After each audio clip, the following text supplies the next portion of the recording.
Magandang araw mga kaibigan. Bigyan natin ng reaction opinion itong Facebook Reel posted by Rain Silver. Programa ni Ted Filon at ni DG Chacha sa radyo na kung saan hindi nila mapigilan tumawa sa kay DG Chacha, napaluha pa siya, tumatawa na napaluha sa nangyari kay General Torre. Okay, pakinggan natin ito Nicanor Torre dyan sa... Nicolas! Si Nicolas. Nicolas Torre. Si dating PNP Chief Nicolas Torre. Dyan sa MMDA. Ano siya ngayon? Ano nga si dating PNP Chief doon? General Manager. General Manager. So, mas mataas siya kay Artes? Hindi. Mas mataas yung chairman. Okay, so... Pero mas mababa yan sa PNP. Wait lang, para lang klaro. Sige. Anong ginagawa ng General Manager? Hindi mas Gusto mo chairman, nagmamanage ka. Ng ano? General. Tama siya, General siya. Kaya nga General Manager. Di ba General siya? So, General ba din siya? Kaya nga. Oo. Kaya nga. Anong si Torre Siguro ngayon? sa Presidente, bigyan natin ng posisyon to kasi sayang ang sweldo ng gobyerno dito. Wala natin ginagawa. Naka-floating ito. Anong bigyan natin? Anong marangko niyan? General. Gawin mo General Manager. So, ang tawag ba rin sa kanya? General. So pag nakapanayam natin, tinatawagan nga natin para malaman natin ano bang gagawin niya ngayong kamaskuhang ito. So ang tawag sa kanya, General, good morning sir. Alam mo, bayaran mo na ako dito, nagiging entertainment ako eh. Tuloy mo, naiiyak ako. Naiiyak ka sa Naiyak. Ngayon ko lang naisip, General pa nga rin siya. Natawa, napaiyak. Grabe naman. Ang hindi ko pa maklaro ngayon, paki-comment nga lang ano ba talaga si General Torre? Nag-resign na ba siya as a PNP Forester General? Tahimik eh. Yan ang pagkakaintindi ko silent na lang yung pagre-retire niya para matanggap niya yung position as General Manager. Okay. Yung iba nagsasabi na promotion daw yun. Yung pagiging General Manager niya ng MMD dahil mas mataas ang sweldo ng General Manager MMD kumpara sa PNP Chief. Ang sweldo ng Forester General sa PNP is only 149,000. Ang sweldo ng General Manager sa MMD is 200 plus thousand. 208 ata o 203. So malayo nga naman yung sweldo. Mas mataas ang sweldo ng General Manager MMD. Ngayon, sa rank, diyan nagkakatalo. Ang rank ng PNP Chief is a Cabinet Secretary. Mataas.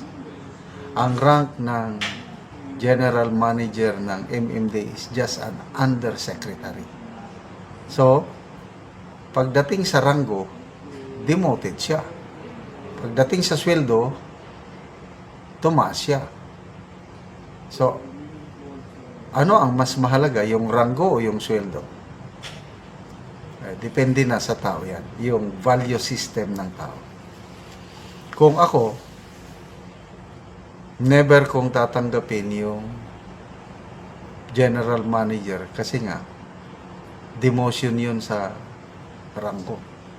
Kaya, sa post ni Atty. Guanzon, sabi niya, bakit yun lang ang ibinigay? Wala bang mas mataas? Sabi niya, sobrang baba naman. At tingnan mo, ano ang trabaho ng General Manager ng MMDA? Basically, ang trabaho ng MMDA is tagalinis, tagaayos ng Metro Manila. Kaya, sa mga post na nakikita ko is,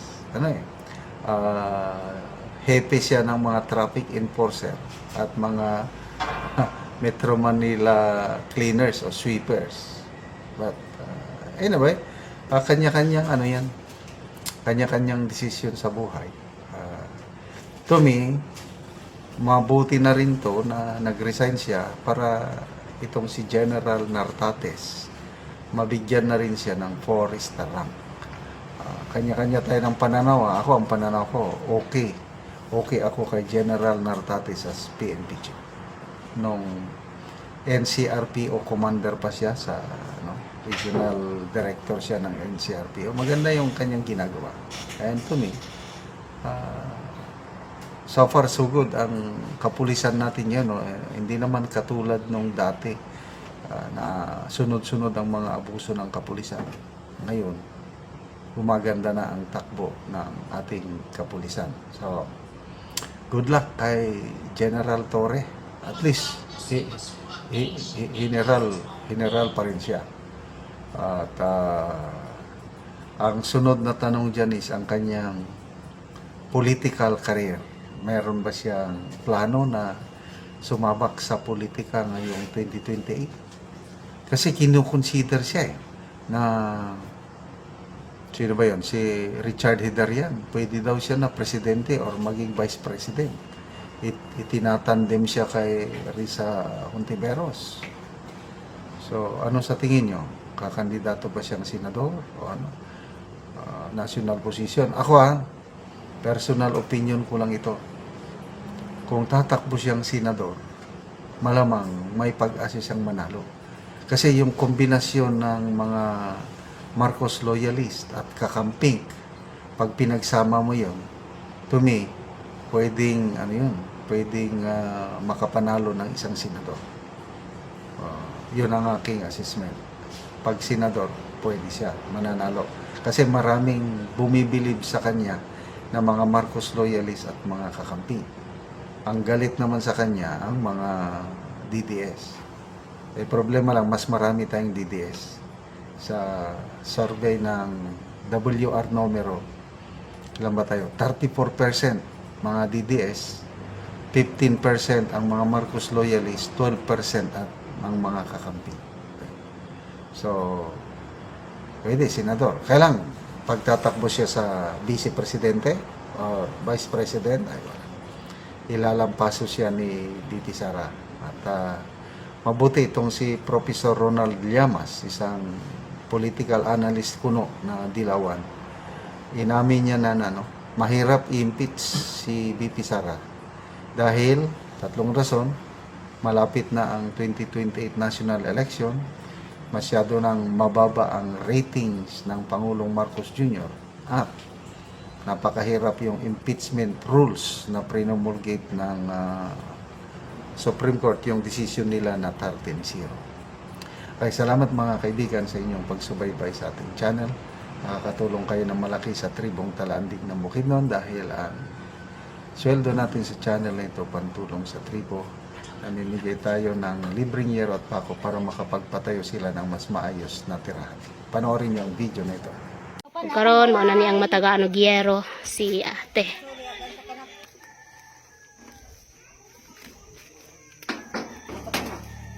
So mo na nilang balay. Oh. So luoy gid kay sila. So mo lang nang ilang balay. So mo na mong gitagaan og yero si ate.